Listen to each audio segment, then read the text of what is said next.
வணக்கம். சமீபத்தில அந்த சிஜேபி புரொட்டஸ்ட் நடந்துச்சுல்ல, அங்க வந்து பார்த்தீங்கன்னா, புரட்சியாளர் தோழி சனம் ஷெட்டி அவர்கள் வந்து எது உண்மையான அரசியல், யாரெல்லாம் வந்து பார்த்தீங்கன்னா, தவறான அரசியல்வாதிகள், யாரெல்லாம் உண்மையான போராளிகள் அப்படிங்கிறத நம்மளுக்கு வந்து காட்டிட்டு போயிருந்தாங்க. இதற்கு முன்னாடி அவங்க நெறைய விஷயங்கள் நம்மளுக்காக வந்து விளக்கி காட்டியிருந்தாலும், இப்போ அவங்க காட்டி நம்மளுக்கு புரிய வச்ச இந்த விஷயம் அப்படிங்கிறது அரசியல் பாடம் அப்படின்னு சொல்ல வேண்டியிருக்கு. அதே நேரத்தில எனக்கு தோன்ற சில விஷயங்கள்லாம் வச்சு, உங்களுக்கு நான் அரசியல் பாடம்லாம் நடத்துற அளவுக்கு பெரிய ஆள் இல்ல. எனக்கே சில அரசியல் பாடங்கள் கத்துக்கிட்டேன். அதில எந்த அளவுக்கு உண்மை இருக்கிறதுக்கு வாய்ப்பு இருக்கு, எதெல்லாம் நடக்கலாம் அப்படிங்கிறத நீங்க கருத்தா வந்து பதிவு பண்ணணும் அப்படிங்கிறத உங்ககிட்ட ஒரு பகிர்ந்து டிஸ்கஷன் மாரியான வீடியோவா வச்சுக்கணும்னு நெனச்சேன். அரசியலில் எது வேண்டுமானாலும் மாறலாம். கொள்கை, எதிரி, நட்பு இந்த மாரி எல்லா விஷயங்களும் பார்த்தீங்கன்னா மாத்திக்கிட்டே இருக்கும். ஒரே கிளாஸ் 1ஆம் கிளாஸ் எவ்வளோ நாள் வந்து படிச்சுட்டு இருக்கிறது. அதனால அரசியல்ல கொள்கை அப்படிங்கிற ஒரு விஷயத்த வந்து அப்படியே தள்ளி வச்சுட்டு வெற்றிக்காக நம்ம தான் மாத்திக்கணும், மாத்திட்டு போயிட்டே இருக்கணும். யாரும் நிரந்தர நண்பர்களும் இல்லை, எதிரிகளும் இல்லை. இதெல்லாம் வந்து பல பேர் பல வாட்டி பழைய பஞ்சாங்கம் மாரி அரசியல்ல சொல்லியிருந்தாலும், சமீபத்தில இத வந்து சொல்லியிருக்கிறது நாம் தமிழர் கட்சியின் ஒருங்கிணைப்பாளர் சீமான். அதன் மூலியமாவும் நான் ஒரு அரசியல் பாடம் வந்து கத்துக்கிட்டேன். அதை குறித்து தான் நான் இன்னைக்கு வந்து உங்ககிட்ட பேசப் போறேன். சரத்குமார், நடிகர் சரத்குமார், அரசியல்வாதி சரத்குமார் அவர் வந்து பார்த்தீங்கன்னா, சமத்துவ மக்கள் கட்சி அப்படிங்கிற ஒரு கட்சிய நடத்திட்டு இருந்தாரு. அதுக்கப்புறம் வந்து பாஜக கூட உங்களுக்கு தெரியும் அந்த ஏர்லி மார்னிங் என்ன ஆச்சு அப்படின்னு சொல்லிட்டு, ஏர்லி மார்னிங் ஸ்டோரி நான் திருப்பி சொல்லி ஞாபகப்படுத்தணும்னு இல்ல. பட் தமிழ் சினிமால தமக்குன்னு ஒரு இடம் மட்டும் இல்லாம, தனித்திறமையோட ஒரு சூப்பர் ஹிட் படங்கள குடுத்து வந்து 90ஸ்ல அவருக்குன்னே ஒரு இடத்த பிடிச்சு வச்சிருந்தாரு. முன்னணி நடிகரா இருந்தாரு. அதற்கப்புறம் வந்து பார்த்தீங்கன்னா, சமத்துவ மக்கள் கட்சிய வந்து பாஜக கூட இணைச்சுட்டு, இன்னைக்கு அவருக்குன்னு ஒரு அரசியல் நடத்தி கொண்டிருக்கிறார். கூடிய சீக்கிரம் வந்து பார்த்தீங்கன்னா, ஏதோ ஒரு பிளான் வச்சிருக்கார் போல. அவருடைய பிறந்தநாள் விழாவ பிரம்மாண்டமா கொண்டாடினார். நெறைய பேர் வந்திருந்தாங்க. அதுல குறிப்பா யார் வந்து பேசியிருந்தாலும், சீமான் அவர்கள் வந்து பேசின விஷயங்கள் ரொம்ப உற்று நோக்கக்கூடிய விஷயங்களா இருந்தது. குறிப்பா அந்த அரசியல் பேசுறதுக்கு முன்னாடி, சரத்குமார் அவர்களோட இந்த வயசுலயே ஐஸ்வர்யா ராய் வந்து உங்களுக்கு வந்து அ ஹீரோயினா அதாவது பேரா வந்து கேட்குதா? இதற்கு முன்னரே வந்து பார்த்தீங்கன்னா வந்து நித்யானந்தா அவை குறித்து பேசும்போது வந்து ஒரு விஷயங்கள்லாம் குறித்து சிலாகிச்சு சொன்ன மாரி ஆடியோ கேட்டிருப்போம். அது வந்து ஃபேக்கா கூட இருக்கிறதுக்கான வாய்ப்பு இருக்கு. பட் இது வந்து பார்த்தீங்கன்னா, சீமான் அவர்களே தன்னுடைய சொந்த வாய்ஸ்ல சொல்றதுனால, அத நம்ம வந்து பார்க்குறோம் அந்த வீடியோல. 2 பேருமே மாத்தி மாத்தி நெறைய விஷயங்கள் வந்து கிண்டல் பண்ணிப்பாங்க அப்படின்னு சரத்குமார் சொல்லியிருந்தாரு. இது மட்டும் இல்ல, இன்னும் நெறைய விஷயங்கள் பேசுவாரு அப்படின்னு சொல்லியிருந்தாரு. எனக்கு அது பல மீனிங்ல புரிஞ்சுது. பட் அதெல்லாம் விட்டுட்டு அரசியலுக்குள்ள வந்துருவோம். அதுக்கப்புறம் வந்து சீமான் அவர்கள் பேசும்போது வந்து, யார் வேணா எதிரியா இருந்து நண்பனா மாறுவாங்க. எந்த கொள்கைய வேணா வந்து மாத்திக்கலாம். அதுதான் வந்து பார்த்தீங்கன்னா, அரசியல்ல படிப்பினை அப்படிங்கிறத சொல்றதன் மூலியமா என்ன புரியுது அப்படின்னா, இன்னைக்கு நம்ம ஒரு கொள்கையில எடுத்துட்டு போயிட்டே இருக்கோம்.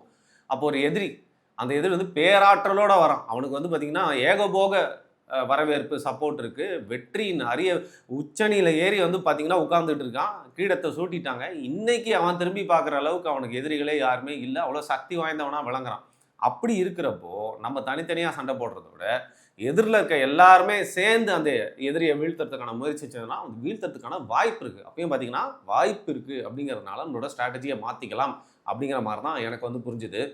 சமீபத்தில இந்த சனம் ஷெட்டி பத்தி சொல்லியிருந்தேன்ல, அந்த சிஜேபி புரொட்டஸ்ட் அதில நான் பார்த்த விஷயம் என்ன அப்படின்னு பார்த்தீங்கன்னா, அது பாலன் இல்லத்தில நடந்திருந்தாலும், அதில பலதரப்பட்ட அரசியல் பேசக்கூடிய நபர்கள் இருந்தாங்க. தலித்தியம் பேசக்கூடியவங்க, ஆஃப்கோர்ஸ் அந்த இடம் கம்யூனிஸ்ட்ன்றதுனால வந்து பார்த்தீங்கன்னா, இடதுசாரி சித்தாந்தம் கொண்டவங்க. அது மட்டும் இல்லாம பொதுவான நபர்கள், அந்த சிஜேபி அப்படிங்கிற அமைப்பை சேர்ந்தவங்க. அதையும் தாண்டி வந்து பார்த்தீங்கன்னா, கருப்பு டீ ஷர்ட் இது உடனே நினச்சுக்காதீங்க. இந்த இடத்துல ஜென்ஜி, டிஎம்கே அப்படின்னு போட்டிருந்தா, அது ஒரு தனி பிராண்ட். அந்த பிராண்டை சேர்ந்தவர்கள் நெறைய பேர் அமர்ந்திருந்தாங்க. நாம் தமிழர் கட்சியை சேர்ந்தவங்களும் நெறைய பேர் இருந்தாங்க. அதன் மூலியமா என்ன தெரிஞ்சது அப்படின்னு பார்த்தீங்கன்னா, இன்னைக்கு ஒரு பொதுவான ஒரு காரணத்துக்காக, பொதுவான ஒரு பிரச்சனையை வீழ்த்துவதற்காக, மாற்றுவதற்காக வந்து எல்லாருமே ஒருங்கிணையலாம் அப்படிங்கிறத அரசியல் பாடத்த அங்கேயே வந்து நான் வந்து கத்துக்கிட்டேன். அதற்கப்புறம் சீமான் அவர்கள் மேடையில சொல்லக்கூடிய இந்த விஷயங்கள்லாம் பார்க்கிறப்போ வந்து பார்த்தீங்கன்னா, அரசியல்ல ஒரு பெரிய மாற்றம் நிகழ்றதுக்கான வாய்ப்பு இருக்கு. அதுல யாரும் எதிர்பாராத விதமா இன்னைக்கு கேட்டா வந்து பார்த்தீங்கன்னா, நகைப்புக்குரிய ஒரு விஷயமா மாறலாம். அதே மேடையில நயினார் நாகேந்திரன் அவரும் இருந்திருந்தாரு. அவர் மாமா, மாமா அப்படின்னு சொல்லி தான் வந்து கூப்பிட்டுருந்தாரு. அவரும் பார்த்தீங்கன்னா, பிஜேபியில இப்போ ஒரு தலைவரா இருக்காரு இல்லையா? ஸோ பிஜேபி, என்டிகே எப்படியா அது சாத்தியமா அப்படின்னு கேட்டீங்களா? இதுக்கே இப்படி யோசிச்சா எப்படி? BJP, NTK, DMK. So DMK, BJP, NTK, DMK, NTK, BJP. இது இப்படி எவனா காம்பினேஷன் வச்சுக்கலாம். பட் இந்த 3ம் வந்து சேர்ந்து ஒரே அணியில திரள்றதுக்கான வாய்ப்பு இருக்கு. கூடிய விரைவில அப்படின்னா, அதுக்கு சில மாசங்களோ, வருஷக்கணக்கோ ஆகலாம். ஆனா, அடுத்த சட்டமன்ற தேர்தலுக்குள்ள நீங்க வந்து பார்த்தீங்கன்னா, விசித்திரமான பல கூட்டணிகளை பார்க்கறதுக்கான வாய்ப்பு இருக்கு. அப்படிங்கிற மாரி தான் வந்து பல சமிஞ்சைகள் தெரியுது. குறிப்பா இதற்கெல்லாம் காரணம் யாருன்னா திமுக. திமுக நம்ம ஏற்கனவே நெறைய சொல்லியிருக்கோம். இன்னைக்கு அரசியல் அனாதைகளா வந்து மாட்டி விடப்பட்டிருக்காங்க. இதனாலேயே வந்து ஐயோ! திமுக முடிஞ்சிருச்சுங்க அப்படின்னு சொல்லிட்டு அவங்கள வந்து ஏளனம் செய்யல. இப்போ இருக்க சூழ்நிலையில at this point of time அவங்க வந்து பார்த்தீங்கன்னா ஒரு அரசியல் அனாதை மாதிரி தான் எல்லாராலையும் வந்து பார்க்கப்படுறாங்க. அரசியல் தீண்டாமை அப்படிங்கிறது திமுக மேலே வந்து எல்லா கட்சிகளுமே இன்னைக்கு வச்சுட்டு இருக்கு. சமீபத்தில் இந்த நீட்டுக்கு எதிராக நடந்த கண்டன ஆர்ப்பாட்டத்தோட போஸ்டர்ஸ் நான் வேணால் போடுறேன், நீங்கள் பாருங்கள். அதில் வந்து டிஎம்கேவோட கொடி கண்ணை அப்படி நல்லா கசக்கிட்டு பார்த்துட்டா டிஎம்கேவோட கொடி தானே இருக்கணும் அப்படிங்கிற மாதிரி வந்து பார்த்தீங்கன்னா காங்கிரஸ், அதுக்கப்புறம் திமுக கூட இருந்த எல்லா கட்சிகளும் அமைப்புகளும், ஆனால் நடுவில் வந்து தாவேகா கொடி வந்து டிஎம்கே கொடியை ரீப்ளேஸ் பண்ணிட்டு வந்திருக்கு. ஸோ ஏன் இந்த போஸ்டர் வச்சு சொல்கிறேன்னா, திமுக பண்ணிட்டு இருந்த அரசியலை இன்னைக்கு வந்து பார்த்தீங்கன்னா தாவேகா டபுள் மடங்காக எடுத்து பண்ணிட்டு திமுகவோட வேலையே இல்லாத மாதிரி வந்து பண்ண ஆரம்பிச்சிட்டாங்க. அதுக்காக வந்து அவங்க சிறப்பாக பண்ணாங்கன்னு சொல்ல வரல. திமுகவுக்கு ஒரு இடமே இருக்கக்கூடாது, அவங்களுக்கு ஒரு அரசியலே இருக்கக்கூடாது அப்படிங்கிற மாதிரி தாவேகா அதையே வந்து பார்த்தீங்கன்னா வந்து ஒரு முழு நோக்கு பார்வையை அடுத்து வந்து செஞ்சுட்டு இருக்காங்க. இதில் குறிப்பாக அவங்க எடுக்கக்கூடிய தலித்திய அரசியல், இடதுசாரி சித்தாந்தம், நீட்டுக்கு எதிராக வந்து பார்த்தீங்கன்னா குரலும் கொடுத்தாச்சு. ஒரு கண்டன ஆர்ப்பாட்டத்தை வந்து கூட்டமும் கூட்டி நடத்தியும் காட்டியாச்சு. எதிர் நடந்துட்டு இருந்த அந்த பாலன் இல்லத்தில் நடந்துட்டு இருந்த அந்த போராட்டத்தில் வந்து பார்த்தீங்கன்னா நிறைய பேர் கலந்துக்கிட்டு அவங்களோட அரசியல் ஆதாயத்துக்காக வந்து அவங்களுடைய அரசியல் காழ்ப்புகளை திணிக்கிறார்கள் அப்படிங்கிறதையும் வந்து காட்டியாச்சு. அப்படி இருக்கிறப்போ இன்னைக்கு திமுக டைரெக்டாகவும் இரெக்டாகவும் இன்டைரக்டாகவும் சண்டை போடுறதுக்கான இடமே இல்லை. ஏன்னா தலித் அமைச்சர்கள், தலித் பிரதிநிதிகள் அப்படின்னு சொல்லிட்டு திமுக எந்த அரசியல்லாம் வந்து பேச்சில் சொல்லிட்டு இருந்தாங்களோ அதெல்லாம் வந்து செயலில் காட்டிட்டாங்க. அது மட்டும் இல்லாமல் இன்னைக்கு டெல்லிக்கு எதிராக வந்து நிற்கிறோம், காவேரிக்காக நான் வந்து பெங்களூர் போகிறேன், முற்றிலுமா வந்து பார்த்தீங்கன்னா ஊழலை ஒழிப்பேன், இந்த மாதிரி வந்து அவங்களுக்கே உண்டான சில விஷயங்கள்லாம் இப்போ வந்து செயல்படுத்தி காட்டுறேன்னு சொல்லிட்டு இருந்தாலும் திமுகக்கு இன்னைக்கு பேசுறதுக்கு இடமே இல்லாமல் இருக்குது. ஏன்னா இன்னைக்கு அதிமுக அப்படிங்கிறது வந்து பார்த்தீங்கன்னா வந்து எதிரி கட்சி. என்னதான் வந்து ஒரு காலகட்டத்தில் அதாவது 2 மாதத்துக்கு முன்னாடி கூட்டத்தில் சேர்ற மாதிரி நிறைய பேசியிருந்தாலும் பார்த்தீங்கன்னா அவங்க கூட சேர்ந்து பயணிக்கவே முடியாத ஒரு சூழ்நிலை. அதிமுகவே வந்து பார்த்தீங்கன்னா இப்போ நட்டாத்தில் விட்ட மாதிரி ஆயிடுச்சு. அப்படி இருக்கிறப்போ அதிமுகவும் தனித்து விடப்பட்டிருக்கு, திமுகவும் தனித்து விடப்பட்டிருக்கு. மற்ற எல்லாருமே வந்து ஒன்று சேர்ந்துருக்காங்க. இன்னைக்கு வந்து ஒரே ஒரு கட்சி இன்னைக்கு தமிழ்நாட்டில் பவரில் இல்லைனாலும் பவர் இருக்கு எங்கிட்ட அப்படின்னு சொல்கிறது பிஜேபி. ஸோ தமிழ்நாட்டு பிஜேபி வந்து பார்த்தீங்கன்னா இந்த நேரத்தில் அவங்களும் யார் பக்கம் போய் சாயறது, யார் கூட பயணிக்கலாம், தமிழ்நாட்டில் சாஃப்ட் பிஜேபி எப்படி லான்ச் பண்ணலாம் அப்படின்னு சொல்லி வச்சுட்டு இருக்காங்க. ஏன்னா அவங்க கிட்ட இருந்து பிரிஞ்சு போய் போகிறது வி த லீடர்ஸ் அப்படிங்கிற ஒரு அமைப்பை ஆரம்பிச்சு அப்புறம் என்ன இப்போ நடந்துட்டு இருக்குன்னு தெரியல. அவரும் பார்த்தீங்கன்னா வந்து எழுந்து வரப்போறாரு. அப்படி இருக்கிறப்போ திமுகவுக்கு இன்னைக்கு இருக்கிற ஒரே ஒரு பிளான் அவர் ஒரே ஒரு ஆப்ஷன் அப்படிங்கிறத அதற்கான ஒரு அடையாளமாக நீங்கள் வந்து பார்த்தீங்கன்னா கனிமொழி அவர்கள் பாராளுமன்றத்தில் பேசினது. அவங்க பேசுகிறப்போ காங்கிரஸ் எம்பிக்கெல்லாம் அவங்கள பேசவே விடலை.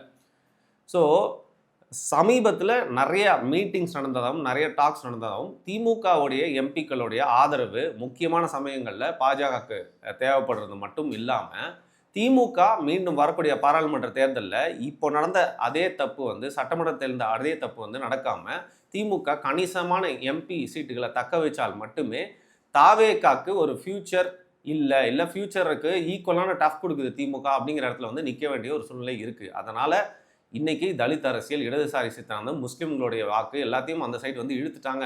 இவரே ஜோசப் விஜய் அப்படி இருக்கிறப்போ அரசியலில் நிரந்தர நண்பனும் இல்லை எதிரியும் இல்லை அப்படிங்கிற மாதிரி ஸ்டாலின் அவருடைய அப்பா கருணாநிதி எப்படி வந்து ஒரு காலகட்டத்தில் வந்து பாஜகவை விமர்சிச்சுட்டு தமிழ்நாட்டுக்கு பாஜகவை இன்ட்ரடியூஸ் பண்ணி வச்சாரோ அதே மாதிரி ஒரு ரீஇன்ட்ரடியூஷன் பண்ணி காங்கிரஸ் எப்படி வந்து பார்த்தீங்கன்னா பொதி மூட்டை மாதிரி சுமந்தாங்களோ இப்போது பாஜகவையும் தூக்கி சுமக்கிறதுக்கு ரெடி ஆயிடுச்சு திமுக அப்படிங்கிறது தான் இன்னைக்கு இருக்கிற அரசியல் சதுரங்க வேட்டையில் ஒரு செய்தியாக இருக்குது.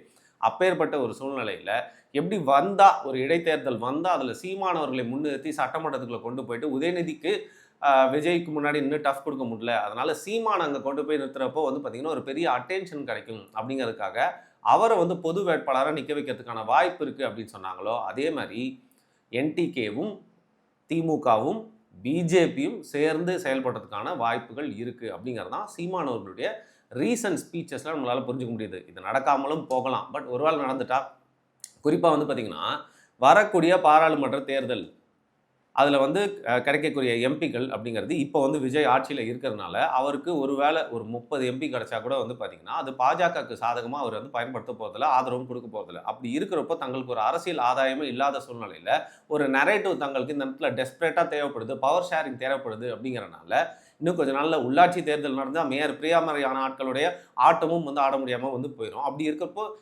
ஒரு கணிசமான எம்பி சீட்டுகளை தக்க வைக்கிறது மூலிமா பாஜக மீண்டும் ஜெயிச்சுது அப்படின்னா அவங்க கூட வந்து பார்த்தீங்கன்னா ஒரு பவர் ஷேரிங், அதாவது சில அமைச்சரவைகளை கேட்டு மீண்டும் தன்னுடைய அரசியல் சதுரங்க ஆட்டத்தை தொடரலாம், பவர் சென்டராக மாறலாம் அப்படின்னு திமுக ட்ரை பண்ணிட்டு இருக்காங்க. ஏன்னா அவங்களுக்கு நோ அதர் கோ. இப்போ ஒரு தரப்பு என்ன சொல்கிறாங்க பார்த்தீங்கன்னா ஒரு அரசியல் கன்சாலிடேஷன் நடந்திருக்கு. ஏன்னா இது வந்து ஒரு கிறிஸ்தவ தலித் கட்சியாக தலித் ஆட்சியாக தான் வந்து பார்க்கப்படுது. அதனால் வந்து பார்த்திங்கன்னா மற்ற சாதிக்காரர்கள்லாம் ஒரு அதிருப்தியில் இருக்காங்க. இதை வந்து பயன்படுத்திக்கிட்டு தங்களுக்கு இருக்கிற ஒரே அரசியலை வந்து திமுக செய்கிறது மட்டும்தான் இப்போ இருக்கிற ஒரே வழி. ஏன்னா பெரியாரிசத்தையும் சேர்த்து வந்து ஹைஜாக் பண்ணிட்டாரு விஜய். அது மட்டும் இல்லாமல் திராவிட கட்சிகளை இப்போ திமுக தரப்பும் விரும்புறதில்ல. திராவிட அமைப்புகளும் திமுக பக்கம் நிற்காம விஜய் கூட எப்படா போய் ஒட்டிக்கலாம் அப்படின்னு பார்க்கறதுனால, நான் சொல்லக்கூடிய திமுக, பாஜக, என்டிகே இவங்க 3 பேரும் அட்லீஸ்ட் ஒரு குறுகிய காலத்துக்காவது வந்து பார்த்தீங்கன்னா, டாக் டீம் பார்ட்னர்ஸா மாறி தாவேகாவை எதிர்க்கலாம். அவங்களுக்குன்னு ஒரு அரசியல் கதையை, அரசியல் நரேட்டிவ் வந்து பார்த்தீங்கன்னா, ஃபியூச்சர்ல செட் பண்ணிக்கலாம். இதுதான் இப்போதைக்கு தமிழக அரசியல் சூழ்நிலையா இருக்கு. இதற்கான டெவலப்மெண்ட்ஸ்லாம் நடக்கிறதுக்கு உங்களுக்கு டைரக்ட்டா தெரியல அப்படின்னா கூட, பல இடங்கள்ல இதற்கான குட்டி குட்டி சிம்பிள்ஸ்லாம் வந்து தெரியுது அப்படிங்கிறது என்னுடைய பார்வை. ஸோ நான் சொன்ன இந்த குட்டி அனாலிசிஸ்ல நீங்க எதெல்லாம் ஒத்துக்கிறீங்க? இல்ல எதெல்லாம் வந்து ரொம்ப ஃபார் ஃபெச்டா இருக்கு அப்படிங்கிறத மறக்காம கீழ கமெண்ட் பண்ணுங்க. நன்றி.